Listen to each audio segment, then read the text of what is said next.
Second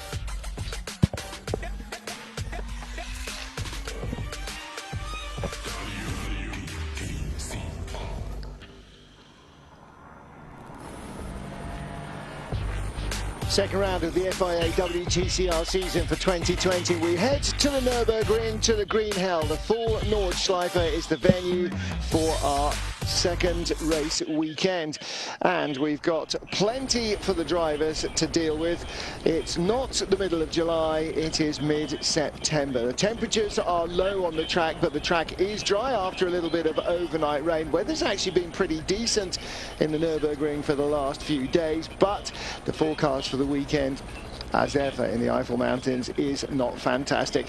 Hello everybody, I'm Martin Haven, and with me is Richard Coleman. Richard, for the teams and the drivers, this is a very different kind of situation, isn't it? It's a very, very unique event here, Martin. Something that's very, very separate from all of the other circuits we visit on the calendar, and that unique challenge is treated in a slightly different way from the other circuits. A lot of teams try to find some other testing opportunities here, and also different setups that we only see at this racetrack over the course of the season. And known as the Green Hell, it's a circuit that's not to be messed with.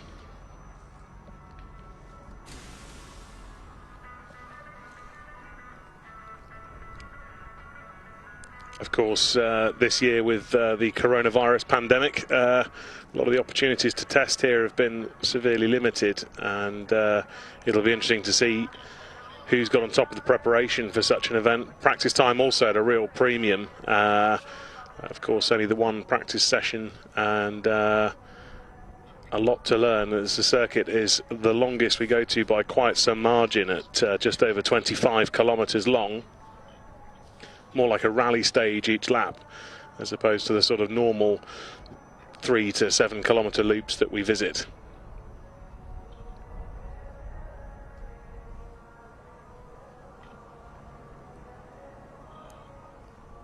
Of course, a very different environment here at the Nurburgring this weekend.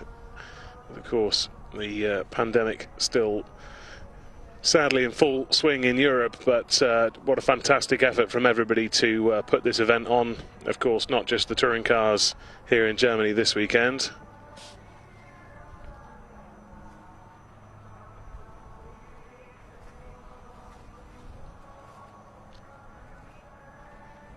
The weather here in the Eifel Mountains, very, very changeable, and looks very clear from here, but I can assure you over the Eiffel Forest it can change very, very quickly, although we are not expecting any rain this afternoon.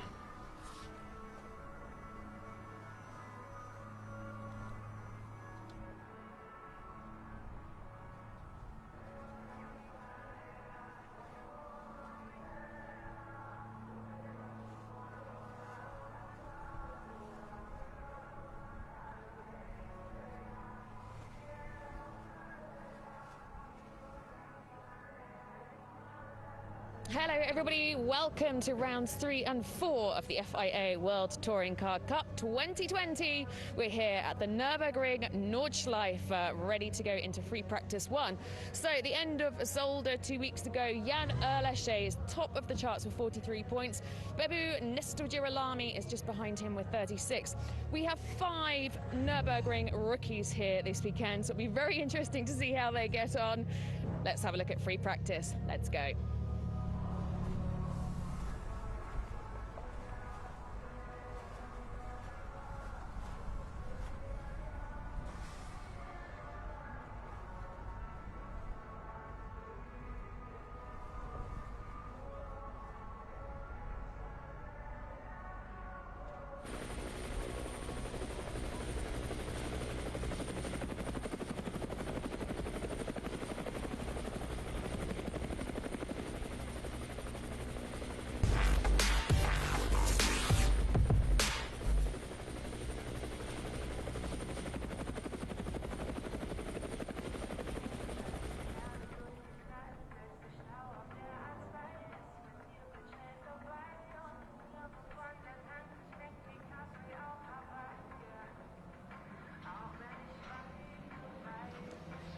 Hello everybody, welcome to first free practice then from the Nordschleife. Cars heading out on track for the first of what will probably be no more really than 3 laps. 30 minutes is the first practice session. Alex Le Gui down there in the pit lane. It is a little bit blustery, as you can see.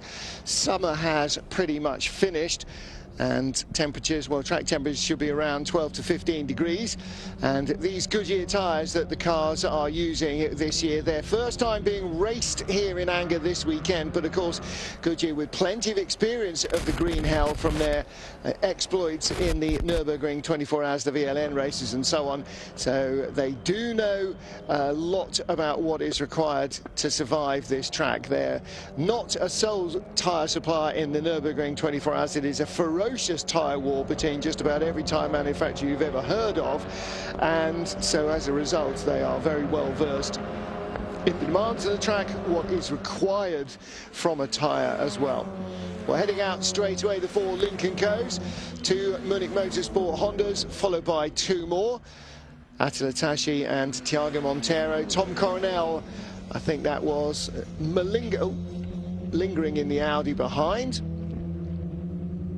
Esteban Guerrieri and Tiago Montero, both stuck in the lower orders in Zolder, had engines let go with stones being flung up by the cars in front, peppering the radiators and causing overheating. In race 1, that was cured for race 2, but everybody is going to be aware that around here that is just as possible to happen. So Nesta Girolami, the winner of the first race. Jan Erlechet, the winner of the second race, scored more points in qualifying than anybody else. And so he is our championship points leader. And heading out immediately onto the Nordschleife is Nesta Girolami. Teammate Esteban Guerrieri looked to be following him through as well as the others. It wasn't, in fact, it was one of the other cars. And despite the size of my screen, having a trouble identifying that, I think that's Attila Tashi. Having a few technical issues as well, so hopefully you'll be able to hear what's going on, which would be nice. Goodness me, that's a very different view of the Nurburgring. Don't really ever see it like that with nobody around. So it's just the first 2 cars that are headed out. Everybody else has meandered back into the pit lane, but trying to make the most of the situation. Nesta Girolami already out on track. It is Attila Tashi who's gone with them as well. Well, the big story this morning was the announcement of Hyundai that the 4 customer cars entered by Hyundai will not be racing here this weekend. They're not entirely happy with the way the balance of performance is working, and to a degree some of that would appear to be disquiet over how 2 different electronic control unit suppliers are being handled. However, as ever, this was likely to be a tough weekend for Hyundai. They didn't score strongly last year and went away with a couple of wrecked cars. Now, of course, that is always a possibility at the Nordschleife, especially when racing gets really busy, as it tends to do around here. They weren't the only people who had wrecked cars. Of course, Rob Huff's car was wrecked. There was a few others that were wrecked during the racing last year.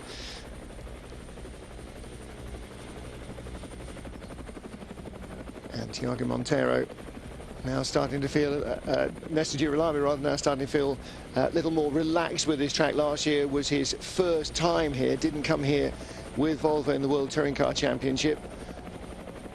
And it is a really tough place to learn. Even the experienced drivers, Benny Leuchter was saying he reckons you need 1,000 laps of this place to really know it intimately. And that takes an awful long time to garner that knowledge. 1,000 laps of any track takes a long time, but particularly here at the Nordschleife, when you often only do 1 or 2 or 3, and even if in a full race stint, you tend to do no more than 5 or possibly 6, depending on what you're racing. And of course, every time you go out, pretty much the weather changes, and that means that the track is a very different proposition. Helicopters up to give us the view of Attila Tashi, dropping down towards the small town of Adenau. There's the access road underneath, and where you can see the campers and the tables out there.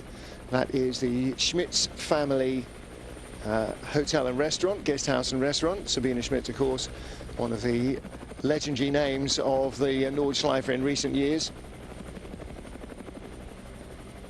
No wildcard entries in the field this weekend, but there is a little bit of a change of livery for the Zengo Motorsport cars. The three of them were all plain white because the Cupras arrived so close to Zolder a couple of weeks ago. Now they've got a little bit more of the traditional lime green and black that Zengo have used over so many years.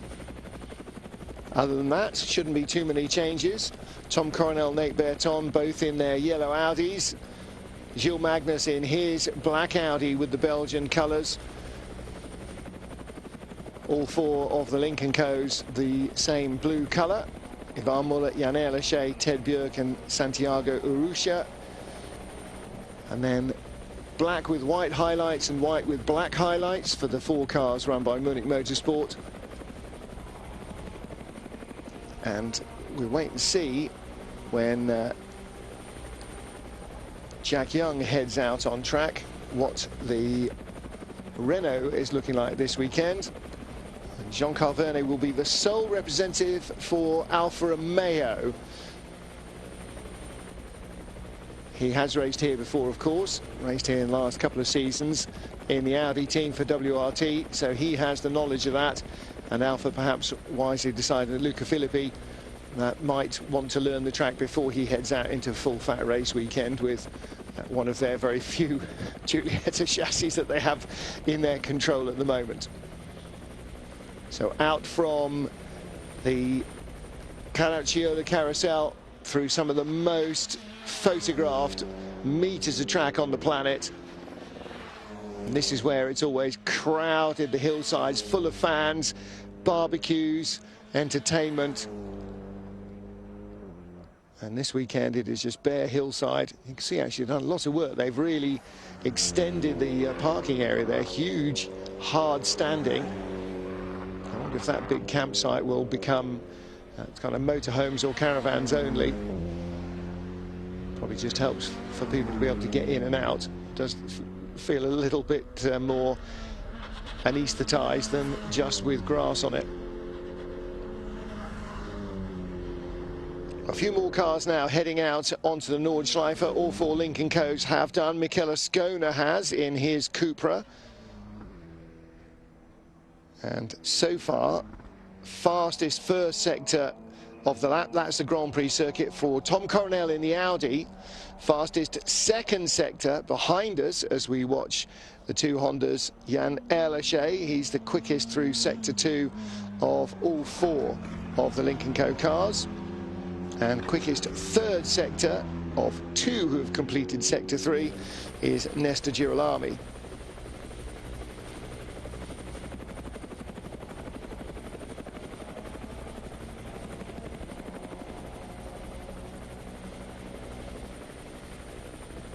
Passing again over the access road, coming from Dottinger, just inside the circuit, down the Dottinger Her. Fastest part of the track. And they'll be touching 265, 270 kilometres an hour. Here you can see it's a very different view, isn't it, from midsummer when we're normally here with lots and lots of leaves everywhere. And that may be an issue as well, because it's pretty hard to avoid leaves. You need to use the racing line. If they're wet, of course, the racing line is greasy as anything. But if they're dry, then they tend to get swirled up into your air intakes. And blanking off air intakes is quite a science. People do it a lot when the temperatures are low to stop the radiators being too cold and to allow the engine to run at its normal operating temperature. But you can see from Nesta Girolami's car, it's not going to take an awful lot more loose leafage before suddenly there's quite a lot less air getting through that stone protecting shield than there ought to be.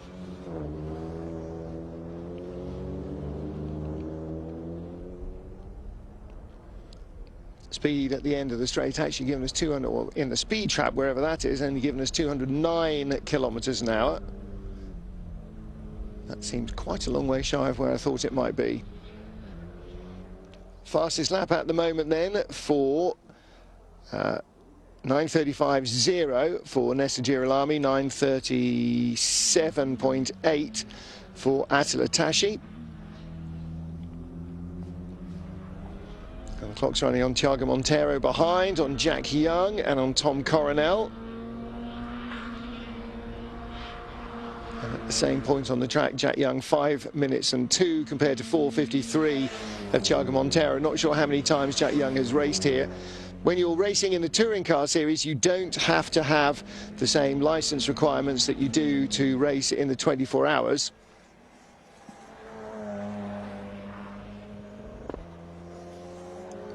So in fact, in theory, you could come and start the touring car weekend here, having never seen the track at all. It would not be devoutly to be wished, to be fair.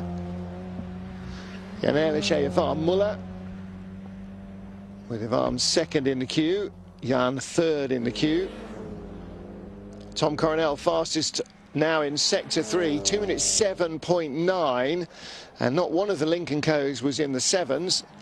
Next nearest is 2 minute 8.9 for Jan-Elishe, 2:8.7 for Ted Björk.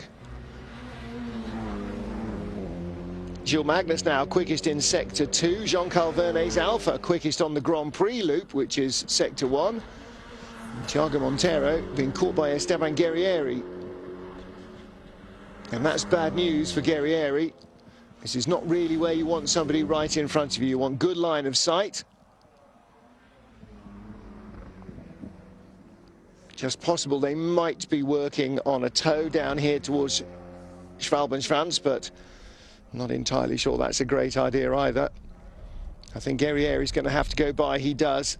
It is, after all, only free practice and only the first lap of free practice. Dropping down into the mini carousel, Schwalbenschwanz. And then the long, fast right-hander as they head out onto Dottinger. Behind them, I think that was Mikel Ascona. Certainly looked like the back of a Cupra. Let's take a look at the top of the picture. And he was furthest along the track, so I'm guessing that is him. Benza Boldic and Gabor Kismati Lechner are also out on track. So they are the other two Zengo Motorsport cars. Monteiro now getting a tow from Guerrieri. Esteban's radiator intake much less blocked up. Thiago's much less blocked up as well.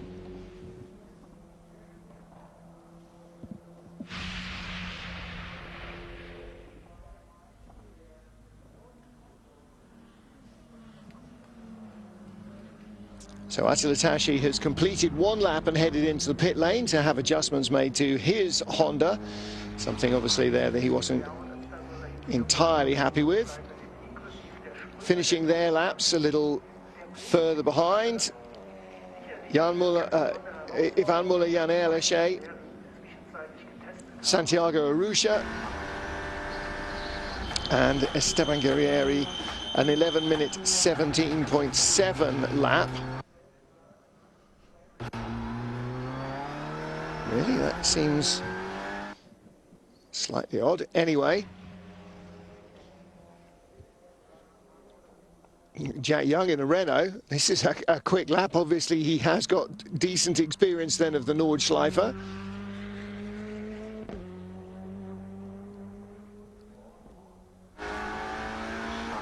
Let's see how we do in the Vukovic Motorsport Honda, pulling gears across the line.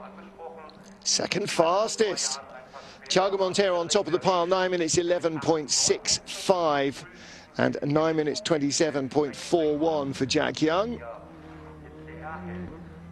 So 9:11 to 9:17.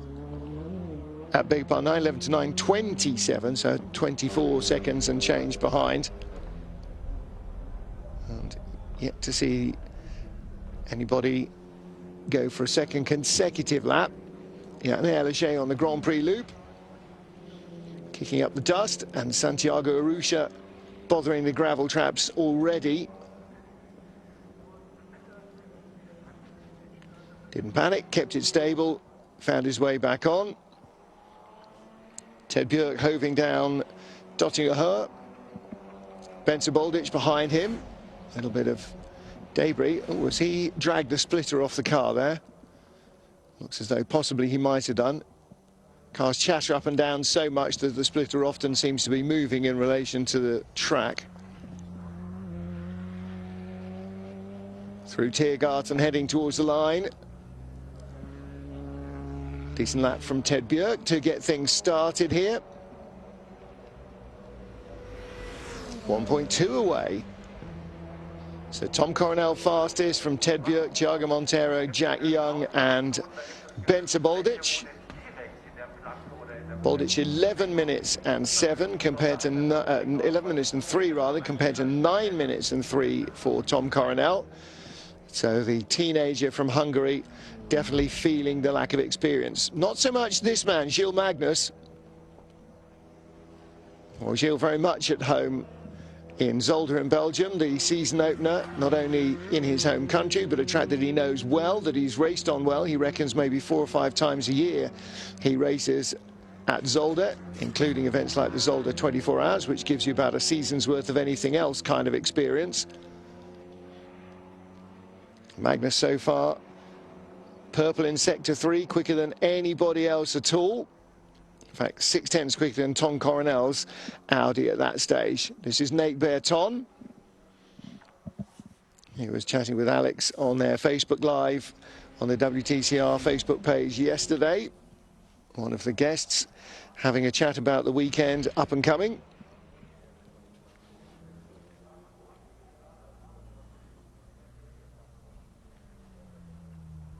You can see the nose of the car really dipped down hard there as he got onto the brakes into Tiergarten. You carry the speed just as far as you possibly dare down Dottinger Höhe. It's so quick. And then Tiergarten, you don't roll off the throttle and gently onto the brakes to slow things down as you would in a road car. You mash the middle pedal. Jean-Carl Vernet on his way. Gilles Magnus fastest now in sector 3 and 4. Esteban Guerrieri has gone purple in sector 2, and Jean-Carl Vernet goes third quickest. Gilles Magnus finishes his lap and goes faster than anybody else. 8 minutes 58.8 compared to 9 minutes 3.4 of Tom Coronel. So Audi's 1-2. Ted Björk third in the Lincoln Co. And just look at the annotations on the map there in the middle. That's fabulous, isn't it? The Grand Prix circuit is the inlay bit, and then the rest of it is the Nordschleife.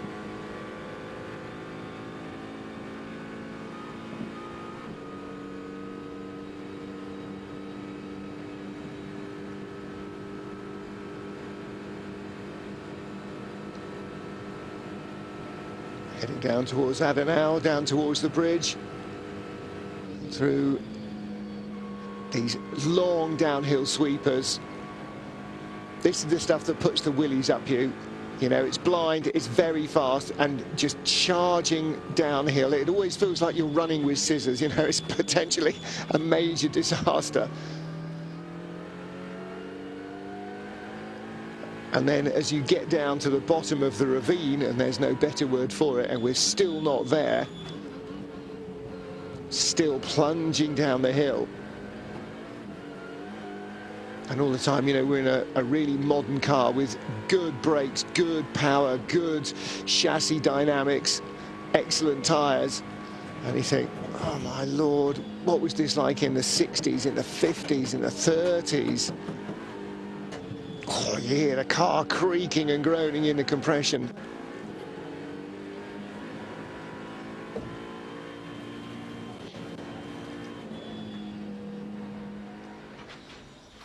Ivan Muller jumping from crest to crest, and it's not just the big crests either. There's so many little ripples here as well. Every winter the severe weather just unsettles the track a little bit, and you end up with all these little ripples, skitter, skitter, skitter, that splitter going from one to the next to the next. It's so tight here as well, isn't it? Look at this, the speed that the GT3 cars get in the N24 through this section is just ridiculous. And even these cars, the WTCR cars, they're a real handful here. I mean, you really have to fight them Remember Nicky Katzberg when he first drove these cars here saying, tonight I'd rather do a triple stint in a GT3 car than one race in these, because the GT3 has got a few more driver aids. Things like ABS and traction control go a long way towards making their life more straightforward. These cars are really difficult on this track. Two-thirds of the way through, 9 minutes 20 seconds remaining in the session. Then there's a brief 15-minute turnaround, quite a lot of which is obviously taken up with cars coming back in to the pit lane. Because even on a really quick lap, that takes you nearly 10 minutes, and in some cases longer. So 15 minutes between sessions is just basically checkered flag, everybody back to the pits, green flag. So if you have work that you need to do, your engineer needs to plan that, and it might end up costing you a lap. That's a great shot, isn't it? Verdant green already turning to the golds and ambers and bronzes and reds of autumn. Slippery surface flag is out. Not on driver's left, but on driver's right. Just up here as you come past the tourist fire, and that where you can go on as a normal road driver in your normal road car, or as a nutter in some kind of hotted up race car, but that's where you pay your euros and you go on and do a lap. And again, you do kind of need to know where you're going.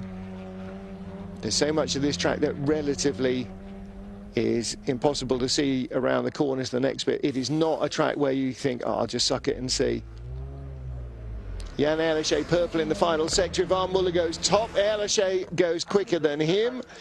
Ivan doing the front running. Jan wearing the yellow windscreen strip of our points leader.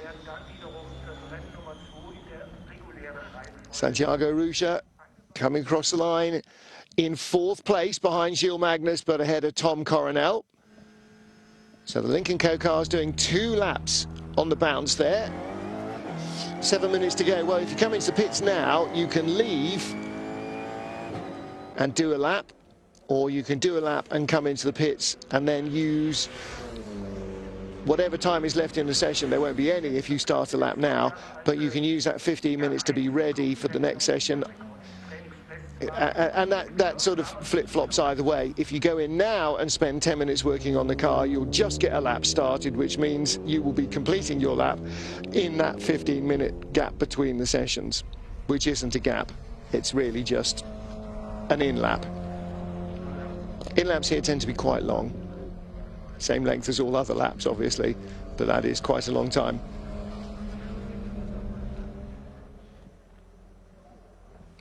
So who else do we need to know about? Well, Mikel Ascona's on his first lap. Attila Tashi, likewise.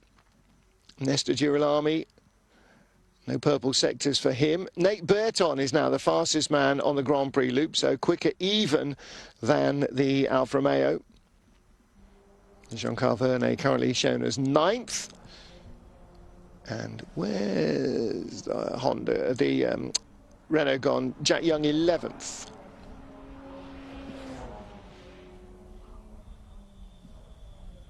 So Nestor Girolami, Attila Tashi, Mikel Ascona still needing really to set a time. Ben Boldic has done, and he is in 12th ahead of Gabor Kismati.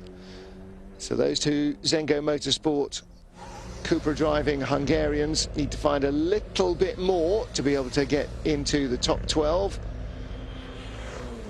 and maybe even into the top 10.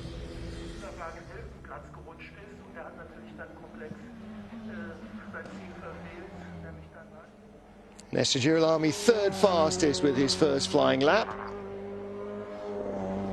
Jan Ehrlichet, though, on top of the pile.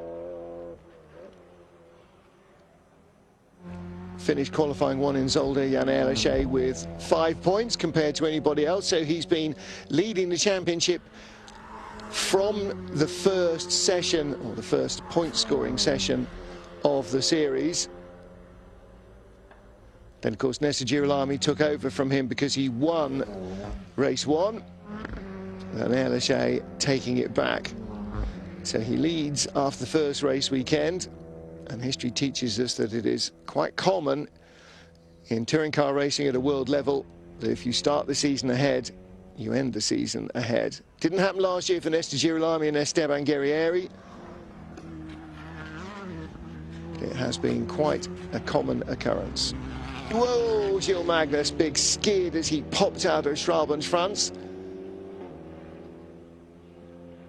He's right towards the end of the lap. Compared to the overall lap time, it's a long way towards the end of the lap. Jean-Carl Vernet in the Alpha, Gilles Magnus in the black and Belgian coloured Audi. He seems to be closing in on him. Of course, Jean-Carl Vernet could be in a Belgian coloured Audi, but he's not sponsored by the Belgian Automobile Club. RACB's Young Driver Programme bringing on Gilles Magnus the same way it has done for a number of young men in the past, not least among whose ranks Stoffel van Doorn. Let's take a look here as the Audi comes to the line. How quick can Nate Berton go? Purple in sector 1, green in all the others. And that is good enough for 6th position. That pushes Jean-Carl Vernet down to 12th place. Jack Young 13th, Ben Saboldic, Gabor Kismati and Michele Scone are the 3 Cupras at the tail of the field.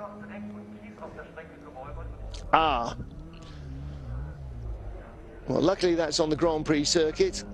3 minutes left in the session, so Jack Young will be recovered not before too long. Just rode the curb a little there on the inside, I think. And that was enough to break the car loose, spin it around and into the gravel on the outside. So the yellow flag's out there, and that will obviously affect everybody on the Grand Prix circuit only, or those couple of corners on the Grand Prix circuit only. Shouldn't be too much of a drama elsewhere.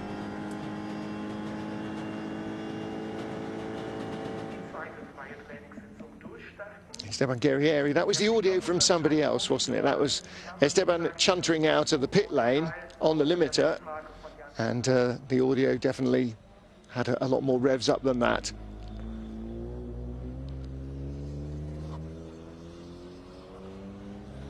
Through the lovely Norbert Haug complex.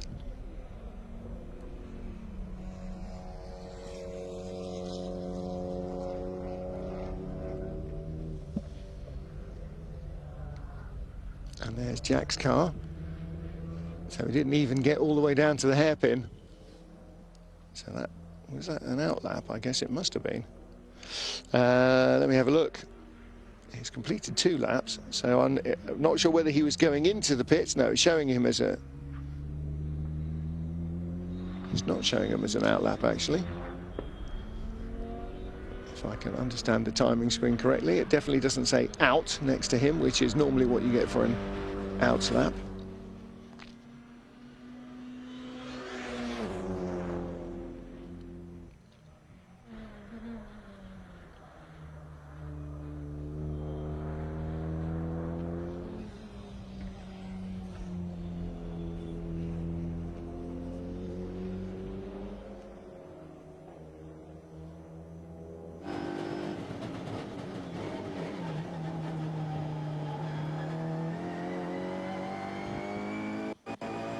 Riding on board again with Esteban Guerrieri in the All-Inkle Motorsport Honda.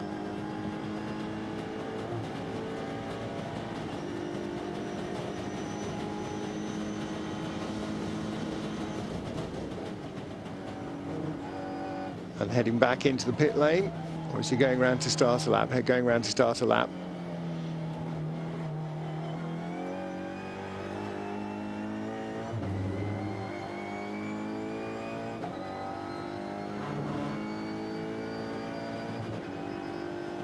Yeah, definitely not the audio from this car.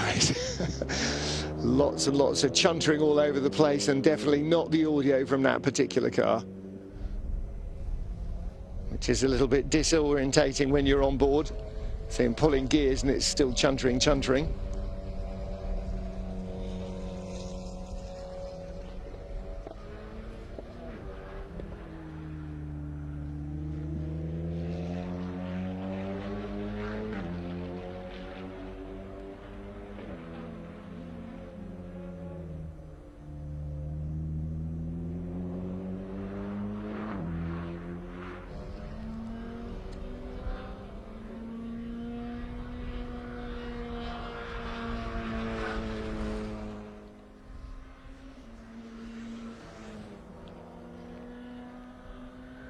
Checker flag is out. Esteban Guerrieri racing around. And is he now going to head out onto the full Nordschleife? Not quite sure what the point of starting a lap was if he's not going to.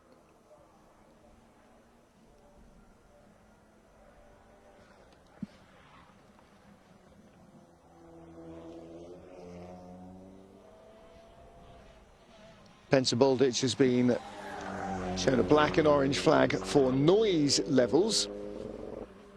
So we had some of that last year, and looks as though the Cupra is not immune this year. Through the Hatzenbach and up, starting the climb to the Kittelbacher Höhe. Again, jumping and bouncing your way around through Flugplatz. And then down past Schwedenkreuz, Swedish Cross. All sorts of interesting history for the names around this place. Lots of them are just little local landmarks.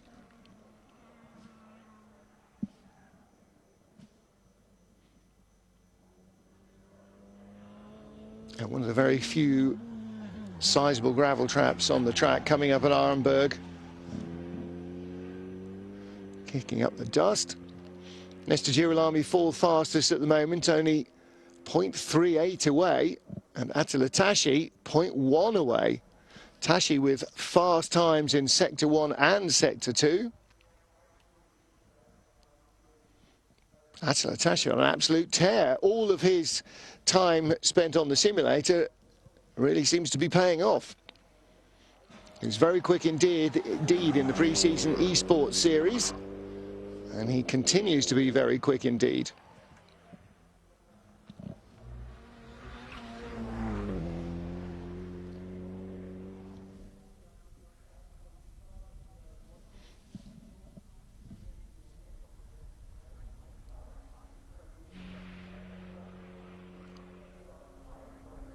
Here's Nesta Girolami up into Tiergarten and through the final few corners, heading towards the start-finish line.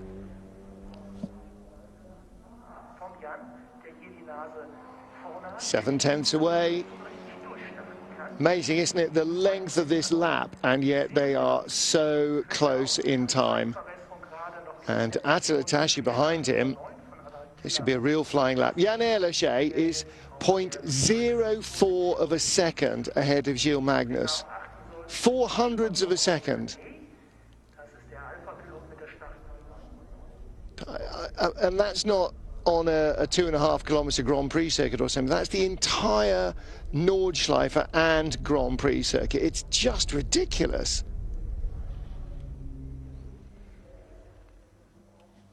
Here comes Tashi now along Dottinger Höhe.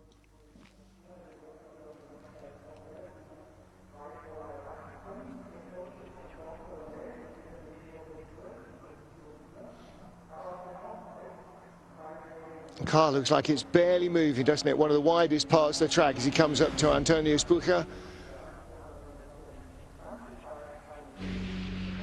Then flying into the Tiergarten.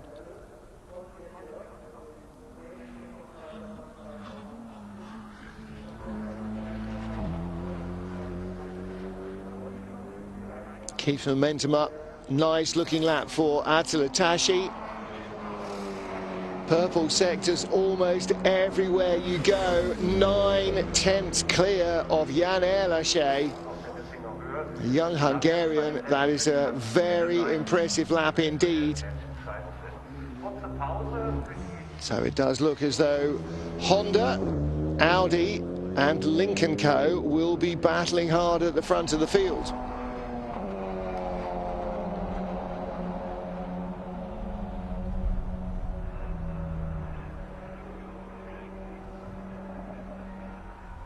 Attila Tashi fastest from Jan Ehrlichey. Gilles Magnus third, Nesta Girolami fourth. Then Ivan Muller, Nate Berton and Tom Coronel. Esteban Guerrieri in eighth ahead of Jean-Carl Vernet and Mikel Ascona.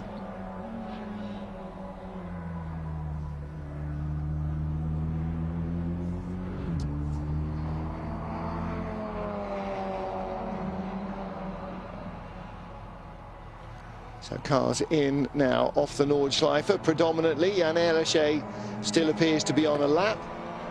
Esteban Guerrieri as well.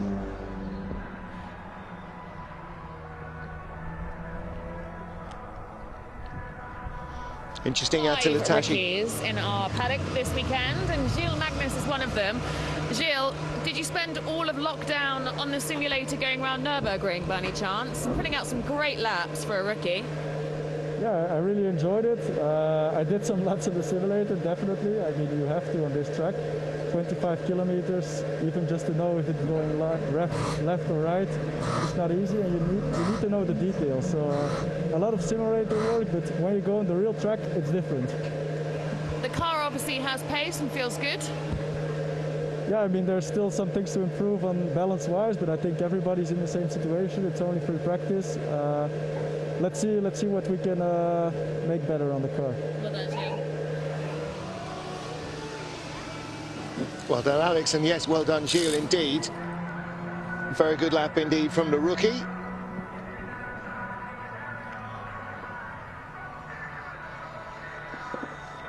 And Attila Tashi as well, just putting in behind Al, fastest man in the place ahead of Jan Ehrlichie. So it's Honda, Lynk & Co, Audi. Honda, Audi, Lynk & Co. So it's a nice little mix, isn't it? Then another Audi, then another Honda, then the Alfa. In 9th of Jean-Carl Vernet, and 10th place Michele Ascona in his Cupra. Santiago Arusha with limited knowledge of the track. I think we're probably likely to say in 12th place. Mind you, Ted Bjerg has been here before. He was only 13th. There's Nestor Girolami. His nickname since he was a child racing in dirt karts has been Bebu. Fascinating during lockdown to talk to all these guys and to do our Fast Talk podcasts and just go from the cradle to where they are now. You know, some of these guys, you know, like Gabriele Tarquini and so on, have raced in Formula One and have been racing literally for decades, for a lot longer than some of the others have been alive, but they've all got the same story. It's somewhere, and actually often, quite frequently, then I ran out of money and I had no more racing and my career was over, and then bumped into somebody and it was that one lucky break or a name that came in from the past, somebody they'd raced with several seasons ago, sometimes a decade or more ago, comes back into their life. And it's the deal where you get a half part of a hope of a slight chance of a nothing much really, and somehow you can convert it into something a bit more. And for every one of the guys on this grid that's had a story where it's gone their way, you know there are probably another 9, I don't know, 29, 39, who knows, where that deal didn't fall their way, where they didn't get a phone call, where they didn't bump into somebody or have a conversation with somebody from their past who knew somebody who had something going. So, and well, I always do think that was a very good start to your weekend. I know it's only free practice, but some great laps. What have you learnt out there so far? I mean, yeah, it's an unbelievable circuit. This is my second time here. And yeah, it's always good to start a weekend like this, but I will be only happy if this stays, for example, for the qualifying, because that's where we get points from and for races. But yeah, we are in a good direction. I had some very risky moments on my lap, so still obviously much to improve. But yeah, in this circuit, it's not easy to make a perfect lap. I think it's impossible to make a perfect lap on this circuit, but I try my best. Thank you. You kind of get the feeling from some of these guys, and I think both actually Gilles and Attila Tashi, if you gave them the opportunity to come back every race weekend for a season, yeah, they do that. This is one of those weird places. It's a proper drug, this track, and either you love it or you don't. Plus 3.5. That means 2. No, it's even more. So checking out split times on the timing on the phone.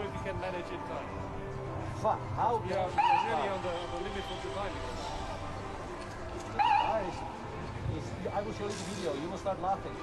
Zwedenkreuz, sideways, sideways, oversteer.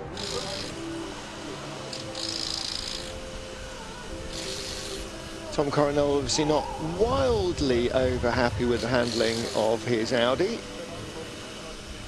And while you want the car to rotate a little, to have a slightly loose rear end, so it helps to, as it starts to slide, as you start to turn into a corner, it helps you to open up the steering a little bit, straighten the front wheels a little bit. If the car is starting to slide, you can let off some of the steering, and that all helps the front tyres. But if you're fully sideways into Schwedenkreuz, you know, you're not even a minute onto the Nordschleife then. That gets your attention.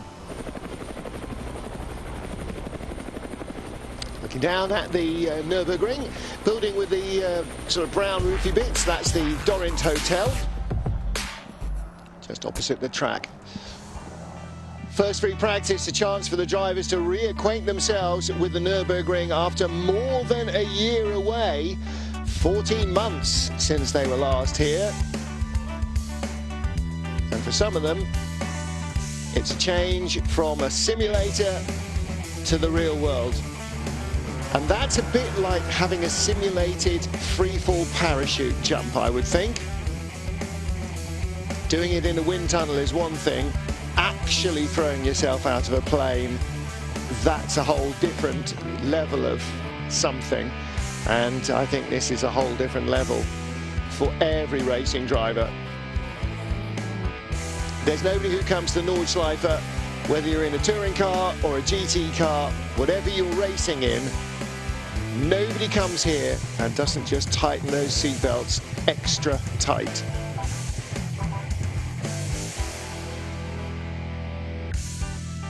Three laps is all you get in a 30-minute practice session. And for Vukic Motorsports' Jack Young, looping the car around on the way down to the Dunlop hairpin on the Grand Prix circuit. Only 3 minutes from the end of the session, but drat, says the British driver, because that cost him a lap. And it's not like you're going to get 15 or 20 in free practice. You'll get 3. Well, despite the lack of fans, the paddock area as full as ever. Atle Atashi fastest of all from points leader Jan Ehrlich. Gilles Magnus in third, and more Hondas, Audis and Lincoln Co's packing the rest of the top 10. Interlopers Jean-Claude Vernet 9th in the Alfa, and 10th Mikel Ascona in his Cupra. And a sound level issue for Vencer Boldic. He was 15th ahead of teammate Gabor Kismati. Both of them new to the series and here at the Nordschleife for the first time. Not the only ones here for the first time. Gilles Magnus is 2. And so too is Santi Arusha. And it is a very different thing to be driving a real car compared to sitting in the simulator, either in a simulator building or, you know, in a race seat in your house and learning the track. You can learn the flow, you can get a feel for the rhythm, and you'll start to pick up. The one thing is that the visuals are very good, and it's dry and clear now, not dark and foggy and misty and all the other muck that the 24 hours races will have to deal with. But you start to pick up the little landmarks and so on, and then you get a feel for it. What you don't get really, of course, is what the changes of tarmac, the surface, do to the tyres, how that feels, where the grip levels come and go as the weather changes. What you don't get is the ceaseless pitching of the car, relentless, just chattering and bouncing and bumping in almost anywhere. And that's what the difference is, apart from, of course, the fear factor of the speed. The relentless speed at this place is ridiculous. And then, of course, when you're out here, normally supporting the 24 hours as we do, then there's all the fans, there's the paint on the track, there's the noise, there's the smell of the barbecues, the fireworks in the evening, and all of the other hullabaloo and paraphernalia that surrounds this place, none of which is here this weekend. We understand why, everybody knows why, and grateful to be able to go racing at all, but it is a different race, like Le Mans last weekend. When you look in at the track, everything is the same. Track's the same, cars the same, but when you turn your eyes around 90 degrees, 180 degrees, as we do here, then all you see is backdrop. And actually, that in its own way is quite interesting. Never seen the Nordschleife empty. I've never seen Le Mans empty. I mean, empty. And so it gives you a very different view of actually what the infrastructure is like. It's like midweek testing. So our second free practice session gets underway. And effectively, although they are two separate sessions, really, it just all kind of rolls into one.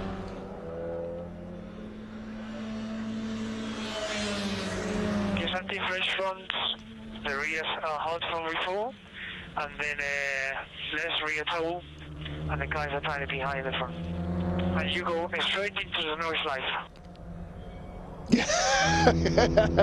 Off you go, big boy, you're on your own. So they've put fresh tyres on the front, they've kept the same tyres on the rear because that keeps the temperature in them. He's got a feel for that. Brand new tyres on the front because they're trying to give him an idea before he gets into qualifying of what he's going to get when he gets into qualifying. And to be honest, on the track this long, if you're not giving it death at every opportunity, you're going to be so far behind. So he turns left then, starts to climb over this little brow out onto the Nordschleife, through this first section known as the Hatzenbach. And actually, just as he went past the marshal's post, did you see how much the awning there was flapping away? Alex reporting the wind is really picking up. Temperatures dropped maybe 10 degrees in the last 10 or 15 minutes. And that suggests to me that a front is coming through. Now, of course, I'm not a Met Office weather forecaster.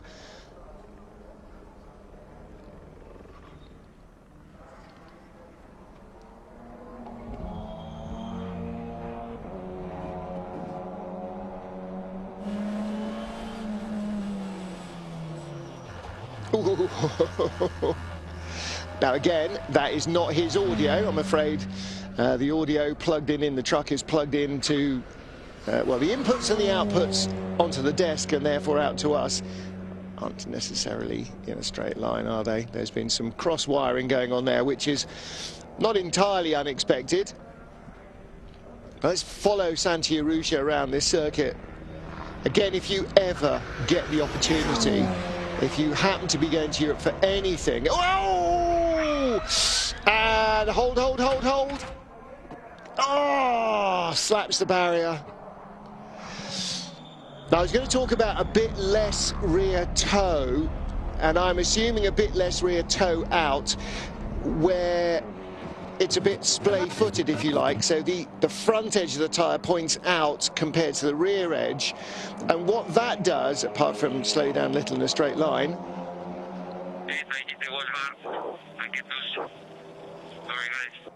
is it makes the car more eager to turn at the back.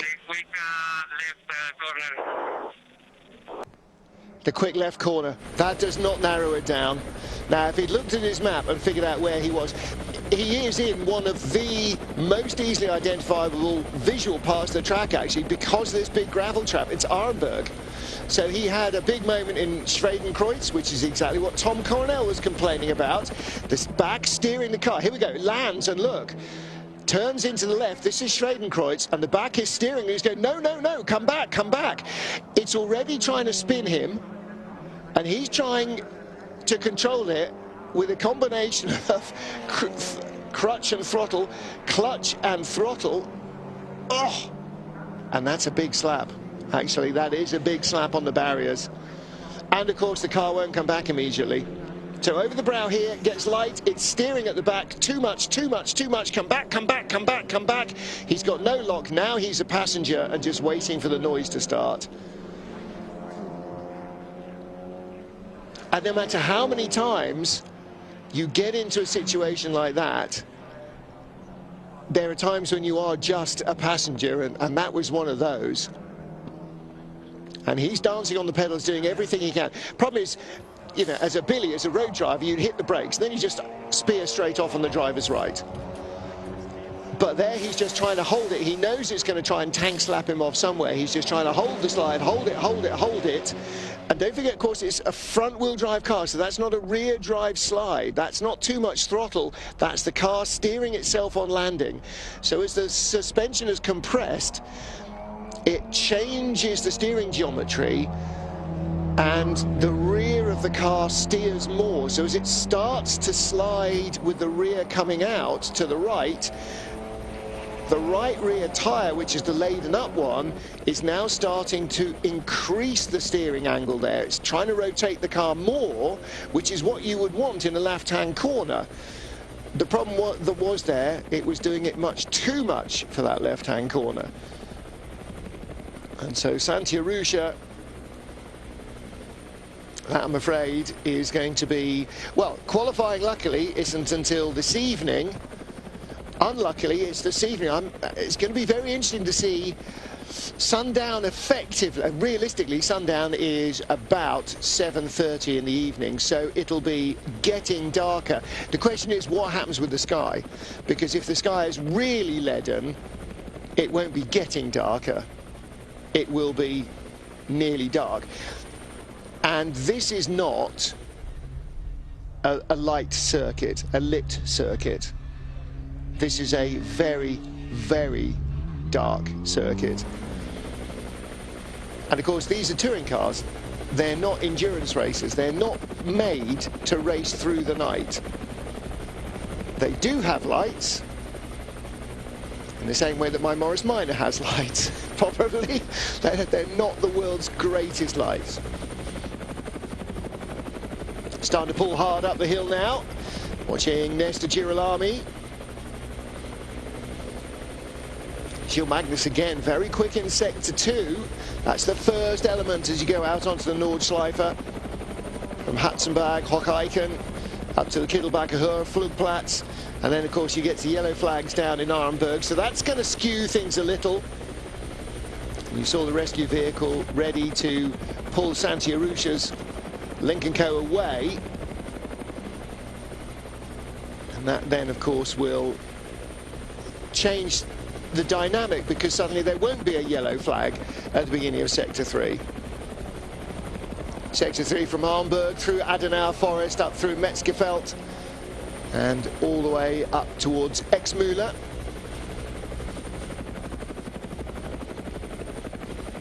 And then from there you come all the way through Bergwerk, Kesselchen, and down here to the Caricciolo Carousel, and then up to the very highest point on the circuit, Hohe Acht.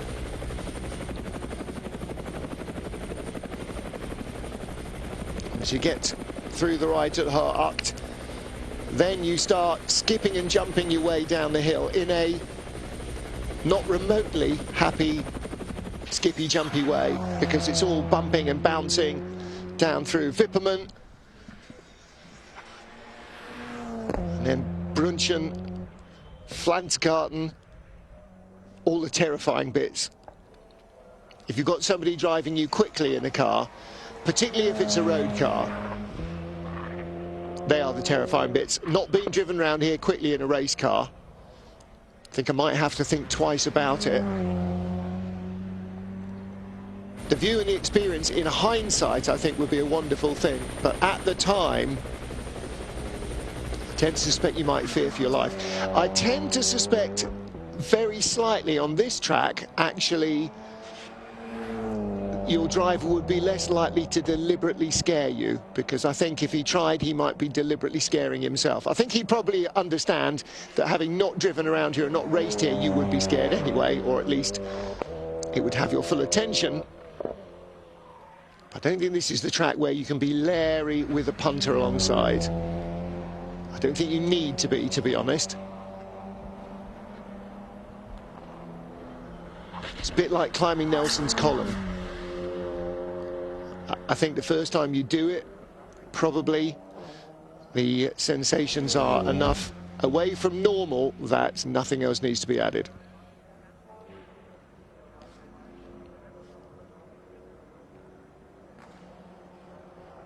Gil Magnus again on a quick lap. Better than he'd previously done in Sector 1, purple Sector 2 and Sector 3. That's quicker than Nesta Girolami's gone. Girolami now faster in sector 4. But Gilles Magnus now, as he has worked his way down through Schwansgarten and now out of the little carousel, turning right through Galgenkopf and onto the Dottinger Höhe. What a strange contrast this is after a track that is as sinuous and twisty and bumpy and jumpy as you can imagine. To get onto Dottinger Höhe and just to sit there for sort of 30 seconds or so, wide open, just waiting for the next braking episode to come at you. Strange, strange place in every way. Nesta Girolami, 9:01.430. Nice lap again from the Honda driver. Quickest of the session. First of the session, I grant you. Faster in sector 4 as well, Gilles Magnus. But he was 7.8 kilometers an hour down, 7.2 kilometers an hour down in terms of top speed, apparently, according to the Honda. And at the line, he goes 4.7 seconds quicker. And look, his splitter, oh, how horrible must that feel? You can even see the headlight vibrating there, the whole front end of the car chattering away. And that's those jumps and the bounces, and every time you hit the deck, feels like your fillings are going to get rattled out. And then he split the splitter. Ooh, and a Muller. What a great line there. What a great view. This is quite a high up camera view. You're sort of almost looking down over the nose. Again, plunging down the hill here. Oh, this is a real hang-on bit of this circuit. And then a big compression, and then you start the big climb out. And this here looks like you're just sort of going up and down, up and down. No, you're not. You're going up. Steep, not so steep. Steep, not so steep. Steep, not so steep. When you climb out of Adenau, just keeps going up and up and up and up. Crikey, that's taken a long time to sort out, hasn't it? They finally found a way of towing it. I was sort of thinking they might try and tow it behind the barriers. Might be that he's... Has he got steer? I don't think he's got steer. That's a very ill-advised idea. Steering arm's broken. Look, right front wheel pointing dead ahead, left front wheel turning hard left. And here's why. Oh, floaty, floaty. It's already starting to steer itself here. And then 3, 4 big moments, and then it's in a really long spin. And actually, no, he fights it all the way, almost here. If he let off the brakes and let it spin into the gravel, I don't know. Not even easy with hindsight. Here we go, look at that. Almost on the lock stops as he comes flying over the top. Now he knows he's in real trouble. The moment it takes off there and it's spinning him like a top over that crest, he knows he's in trouble. He's doing about 120, 130 miles an hour there, maybe more. You're not hanging around in Schwedenkreuz. Yeah, I think they're going to have to tow him somewhere else. Did think they might try and tow him behind the barriers, but... And Santi, perhaps wisely, putting on the seatbelts. So this will be covered with the code 60, which is not something that WTCR uses anywhere else, but it's a rolling slow zone. So there will be a zone beforehand where you have to come down to 80 kilometers an hour. Then you get to the code 60 boards and you're down to 60 Ks, and that allows them to tow vehicles out of the way, to repair barriers and so on, without safety car or without full course. Can you imagine a full course hilo in this place?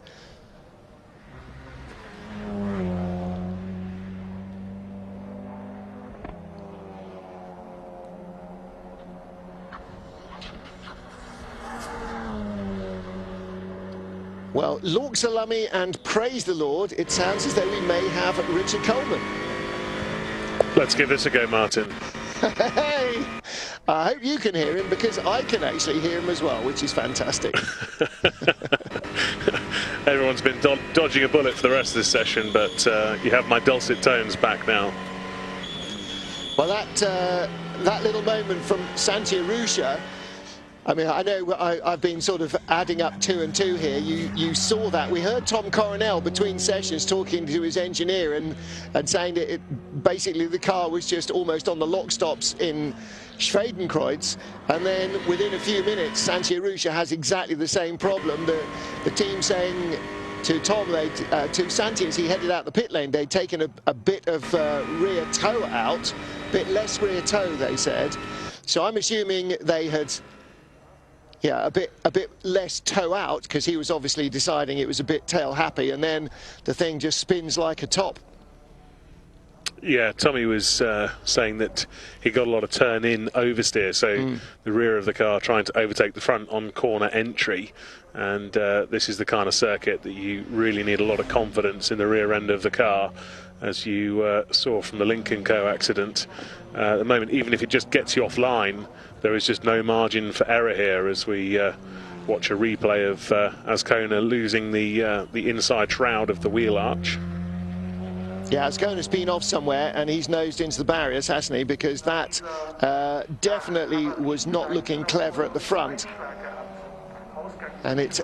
Yeah.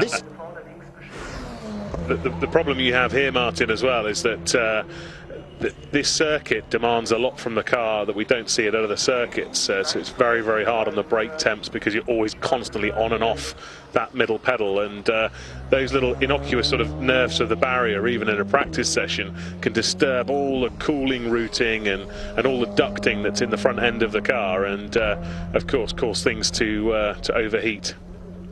Yeah, absolutely right. And splitters pay a penalty. Box at the end of this lap for new tyres. Okay, copy. If we have time, I would like for 1 minute of 12. Okay, even with the new tyre on the front axle? Yes, but we need to rehearse, right?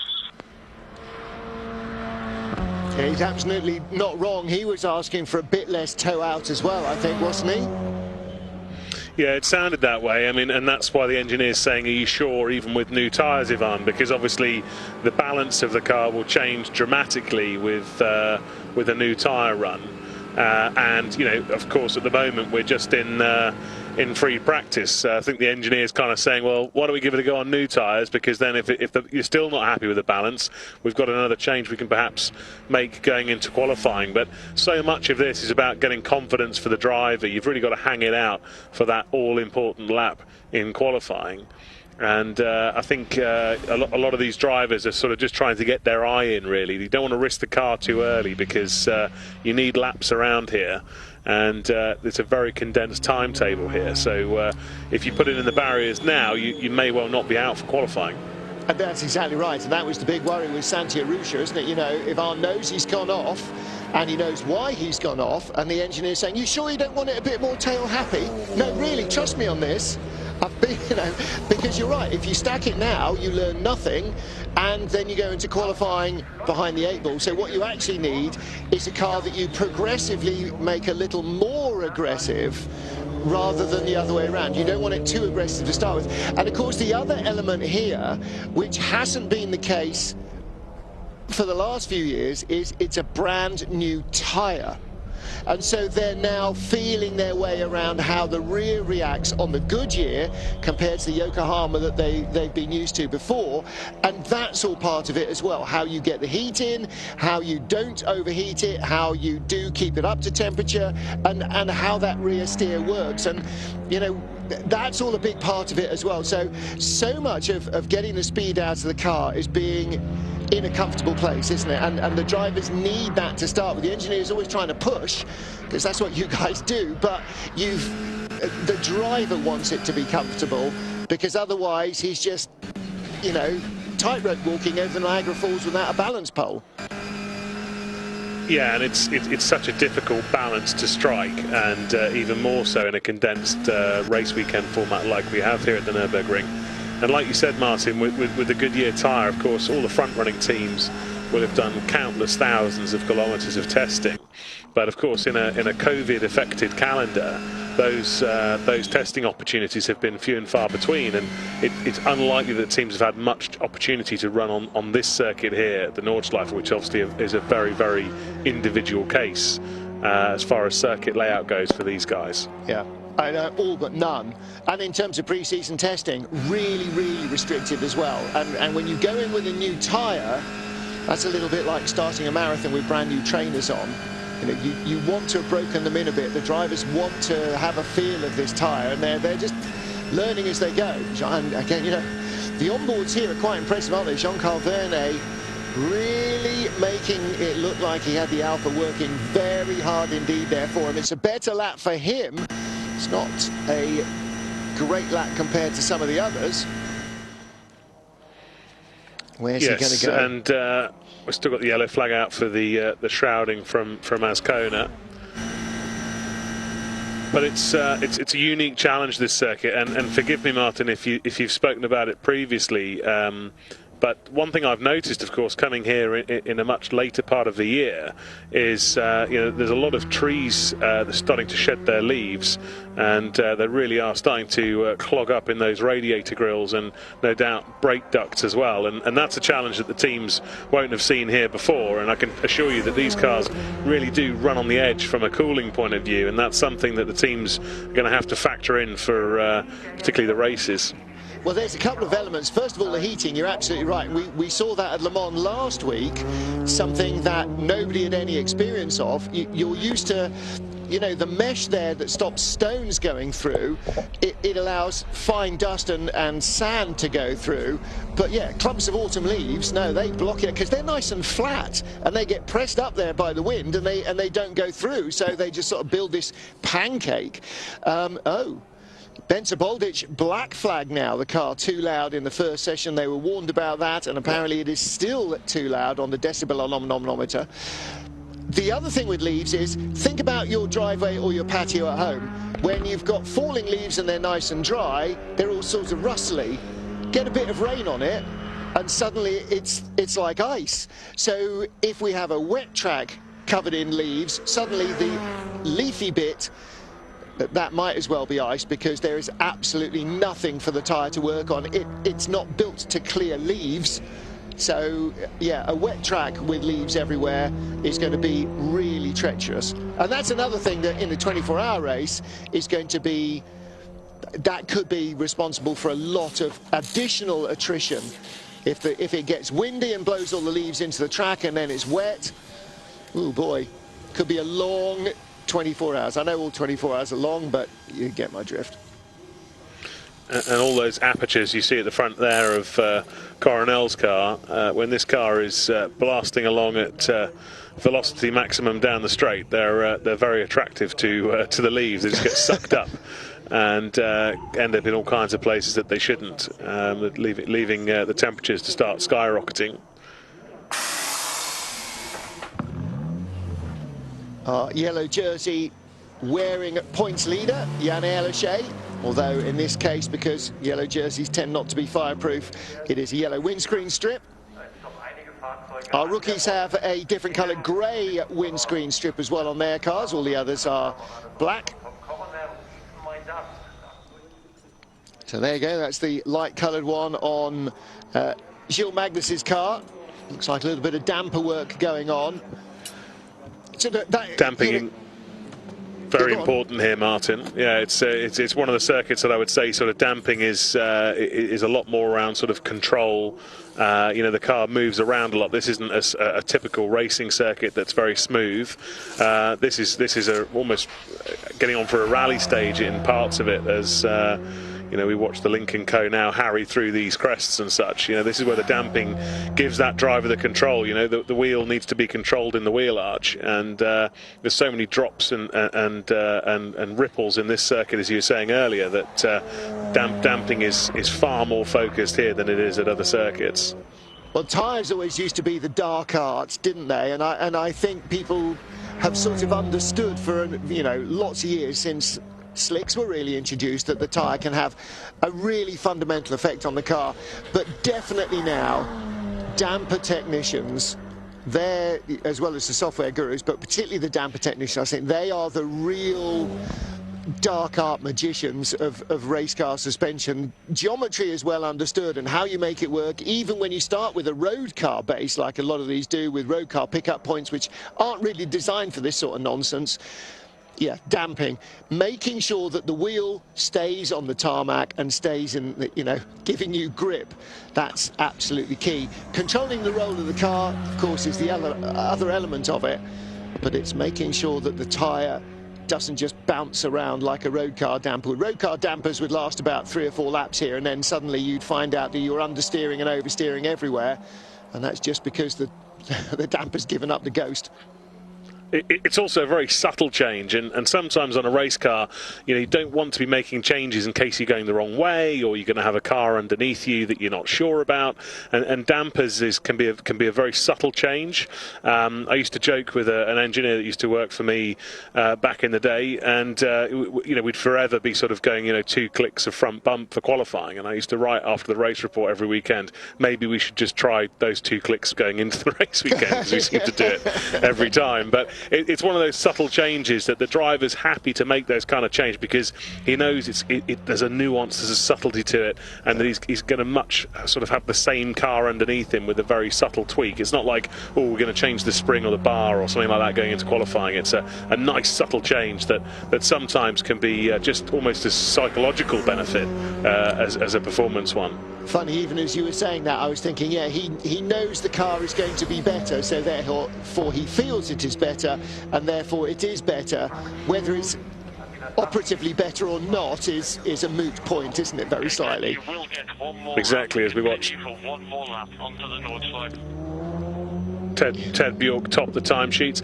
Normally, Martin, at this point of free practice 2 in a conventional weekend, we start to get a bit of a form book, don't we, in terms of, you know, who's hot, who's not, who's struggling. And the thing is, with this circuit being 25+ kilometres long, is that it's very difficult to know when the driver's put a full lap together. It's very difficult to know when the driver's driving within himself, not risking the car with a condensed timetable. And therefore, you know, the spread at Ladbrokes would be far wider than you would get at a normal circuit, I can assure you, because it's very difficult to read into these practice times. Well, look who's at the top. Ted Bjork, the rookie Gilles Magnus, and Alfa Romeo's Jean-Carl Vernet. So there's no doubt that, yeah, I mean, anywhere else, oops, so let's say the Slovakia ring in 2 weeks' time, are we going to predict who is fastest after 2 laps of free practice? No, obviously that's a stupid idea. Well, hang on a minute, we're doing it here. That has just as much merit. Oh dear. Oh, looks a very odd off from Tom there. I mean, he didn't seem too locked up, did he? No, lock up at the back though. Yeah, it makes you wonder if he's got something amiss with the front brakes. Something broke. Yeah. I think it's a drive shaft of the gearbox. As I told you before, I'm in the first corner, completely the car not braking.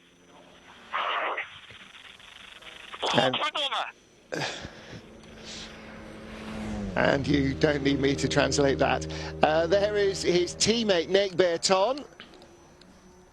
And Nate currently 8th fastest. Better lap for him.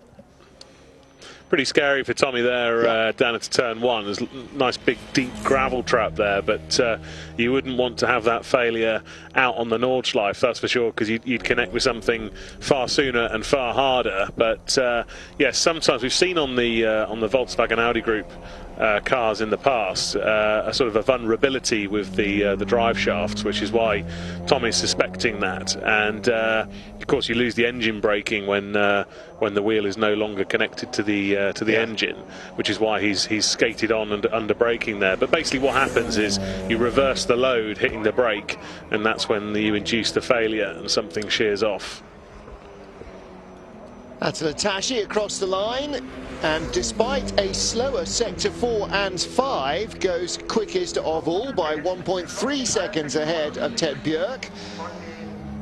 One of the stars of our esports series pre-season, and has clearly been spending a lot of time not just working on his fitness but working on the simulator as well on his games platform at home. because he is really dialed in here. Ted Björk second quickest, Gilles Magnus third. Again, Gilles hasn't raced here before, as he told Alex, but he has spent a bit of time on the simulator. Very different. Checkered flag is out, so no more laps for Attica. Jean-Carl Vernet is on the Nordschleife. Nate Berton has finished a lap, so they've got 2 in. And out on the Nordschleife, Ivan Muller, we ride with him. Esteban Guerrieri, Thiago Montero, Jan Erlache, Nesta Girolami. Nesta's not on a particularly good lap. And Jack Young shown as having completed no laps. We know why Santi Urrutia hasn't completed any laps, because he went out and got no further than Arnberg before the car spat him off the road. Some of these chopper panning shots are absolutely fantastic, aren't they? Like we said, it's very similar to a rally car heading down the stage. Yeah, absolutely. And this is a wider, smoother, better surfaced, better barriered. If you go into... that's an old shot of Ivan, because that definitely isn't him stationary, and this is him now. If you go and look at some of the footage from the 1960s, then basically the track is about 2/3 as wide as it is now, and there are just hedges everywhere. In fact, never mind the 60s, it was like that in the 80s. Go and look at in-car 956. Sector along that main straight. Debris is now on the left. Okay, so that's a long time ago that message came through, because he's now past that, obviously. So checker flag is out, and that is Esteban Guerrieri. So he stopped to pick up his wheel arch liner. Does he know it's his? That's a bizarre place to run out of puff.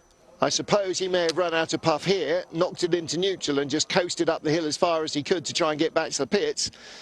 But actually, I was going to say, might almost behove the team to get Thiago Montero on the radio to get him to pull him behind and push him along, except of course now the session's over, they can send a rescue vehicle out to go and get him anyway, so let's not bother. A little bit of picture break up there for the purple mirrored Jan Erlache. Makes his car easy to differentiate. Not quite sure why his are old lady purple, but they are. I think that is the Pantone reference name, Old Lady Purple. Thiago Montero in his Honda, 9th fastest at the moment, projected to be 6th quickest. Let's see if he rolled off the throttle a bit there towards the end of the lap.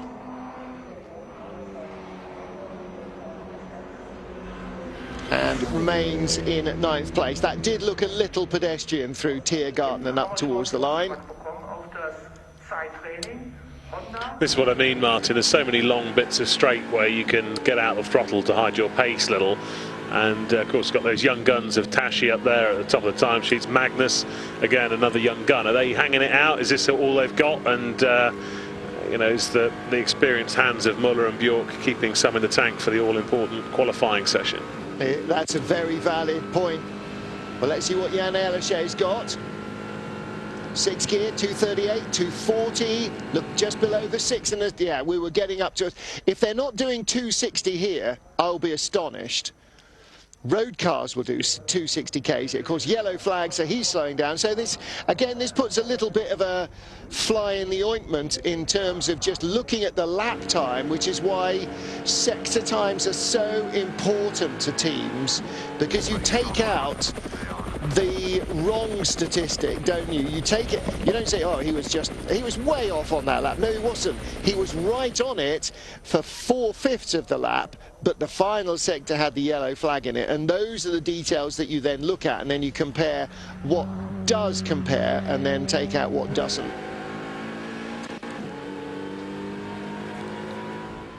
Picks up speed again, back across the line, and then he'll head round the Grand Prix circuit and back to the pit lane.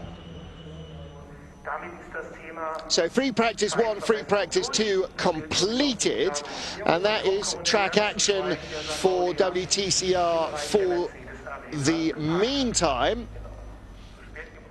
Now what's the time now? 10:15 to 4 already.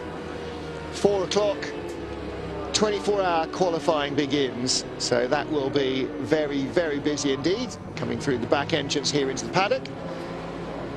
Much more sensible to have to do a whole lap of the Grand Prix circuit to come back through the pit lane, then to come back and around.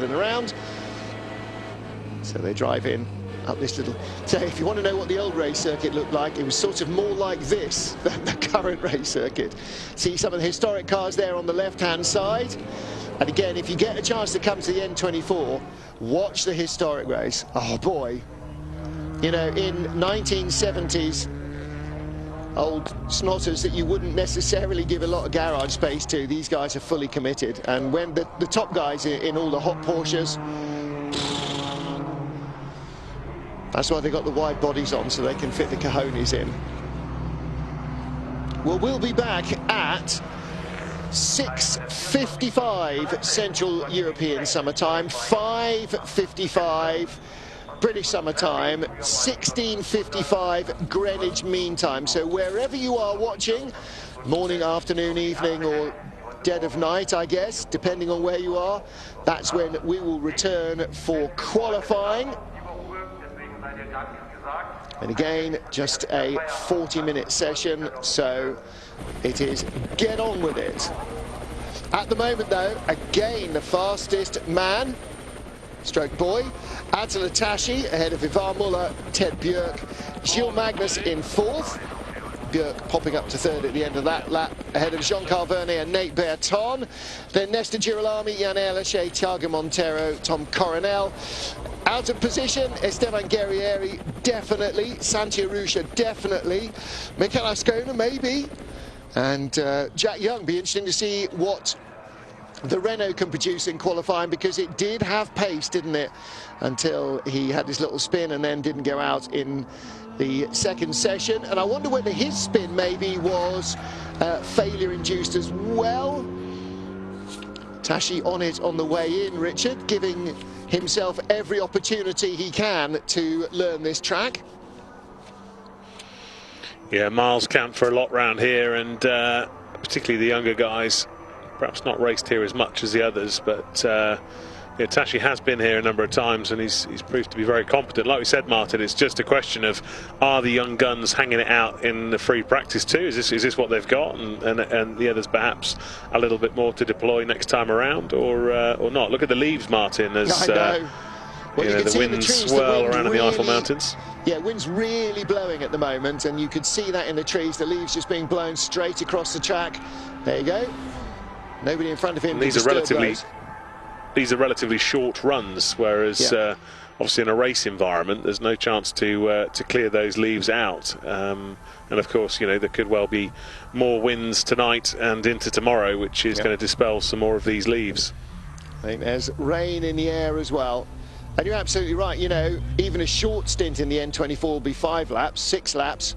So that's a long time to be running with the radiators just overheating. Thiago Montero on tow. Guerrieri's going to hope that this is something. Yeah, this is. That's as Kona, isn't it? But yeah, I think with the Guerrieri stoppage, I think he's, you know, let's just hope that that's something fairly trivial, because there's not a great deal of time between now and qualifying. I think if that's an engine change, it could be a little bit tricky. It's a drive shaft, isn't it? You can hear it rattling around. Chicka-ching, chicka-ching, chicka. Yeah, it's done a drive shaft join, and that is the drive shaft just chuntering around. So he's either it's failed inside the gearbox, or it has failed at the joint. But either way, it does sort of look like he might have come a couple of kilometres, maybe from the mini carousel on one-wheel drive, and just ground to a halt coming up that rise at the end of Dottinger Höhe. Most of Dottinger Höhe is sort of a long, gradual, downhill, flattish run, and then as you come up to towards Tiergarten, it starts to climb uphill. Of course, we see a lot of transmission and drive shaft failures here at the Nurburgring, Nordschleife, because there's a lot more drops and curbs and bumps, and the joint is effectively operating in a far wider window. So, you know, imagine if you were to dislocate a hip or a shoulder, you know, if you're just walking along and running normally, you're fine. But when you get put into an angle that you don't like, you know, the joint becomes a little shallow, and drive shafts are no different. That they like to be in a very planted position to transfer the torque, and of course when they're on full droop or big compressions, those angles change, and sometimes that's enough to cause a failure. And of course that's where you get the big transmission snatch as well, as the wheel grabs and that shot goes back up the shaft into a joint that's not at the best position to receive it. Atalatashi fastest again. Will he be fastest in our third session? That would put the fly in the ointment, or the cat among the pigeons. If Armand Ted Björk, Gilles Magnussen, Jean-Carl Vernet, that would be a very interesting top 5 shootout. Nate Berton was in the top 5, went fastest of all in Zolder. He is 6th ahead of Nesta Girolami, Yann Elochet, Thiago Montero and Tom Coronel. And Esteban Guerrieri's luck does not get any better yet at the Nordschleife. We will have to see what qualifying brings, and that will be in 3 hours from now, exactly 3 hours from now. We'll be back on air after 24-hour qualifying and bring you all the action from our 40-minute qualifying session. Well, a good start to the weekend for the Lynk & Co team, bar Santi. But firstly, let's just have a catch-up with Ivan, P2 in FP2. What did you learn from that session? Oh, a lot, but you know, on this kind of circuit, we learn more as a driver than on the car setup, to be honest. We did, 4 complete laps, and there is more to learn on ourselves. So the progress was more on myself than it was on the car. But now I will change a few small things, but we'll see, because this evening the weather will be probably even colder, maybe some spot of rain. And it will be dark on the end of the session, so it will be even more complicated. Yeah, it felt like it dropped weather-wise quite a lot during those 2 sessions. Any news of Santi? How is he? No, I didn't see it, to be honest. I saw the accident on live on the big swing. He's okay. Yeah. The car looks a bit damaged, but should be okay for the quali. Good. All right. Thank you. Yeah, I'm sure Santiago Arusha does as well. You can see everybody wrapped up warm there. And yeah, Richard, temperature dropping, and as Ivan says, it could be wet and dark and just at the Nordschleife by the end of qualifying. So do we expect to scramble out of the pit lane if it starts dry? I think we probably do, don't we? I think even if it's not dry, Martin, they will want to do that. This circuit, notorious for delays, gravel, cars in the wall. You're going to want to get a time in early, and if we get a bit of cold and wet, it's going to be even more difficult. Free practice 2 at the Nordschleife, and the track bites newcomer Santiago Arusha. Too much of a loose rear end on his Lynk & Co. It spits him off over the crest at Schwedenkreuz, and a hard impact with the barriers brought his session to an end. From on board, he fought it all the way, but it was not coming back. So 3 vital laps of experience missing from his Nordschleife weekend so far. Very disappointing for the Uruguayan driver. Honda, Audi and the Lynk & Co all in the mix this weekend. And the Cupra, Mikel Ascona, trying to get into the top 10. Dislodging his splitter. Trying fresh Goodyear tyres later on in the session. Tom Coronel running out of road as the car broke something in the transmission. His session came to an early end. as did Esteban Guerrieri's. He'd end up stopping with what probably was a transmission problem as well. Top of the leaderboard, Attila Tashi, as in free practice 1. The young Hungarian was the quickest in free practice 2, ahead of Van Muller and Ted Björk. So in the shadow of a Schloss Neuburg that in the middle of the summer is full of tourists and fans, and today is empty and windblown, there's the result. Tashi ahead of Muller, Björk and Magnus. And look at that, the top 8 covered by just 7 seconds. 7 seconds back to the next car, Tiago Montero in 9th place. So that's where the split is between the guys who got good laps in and the guys who only got pretty average laps in, possibly from a combination of the yellow flags, but also possibly because they just didn't quite have the car underneath them to push. Well, that's it from the Nordschleife. We'll be back at 6:55 European, 5:55 British summertime, 4:55 Greenwich Mean Time. We'll see you then.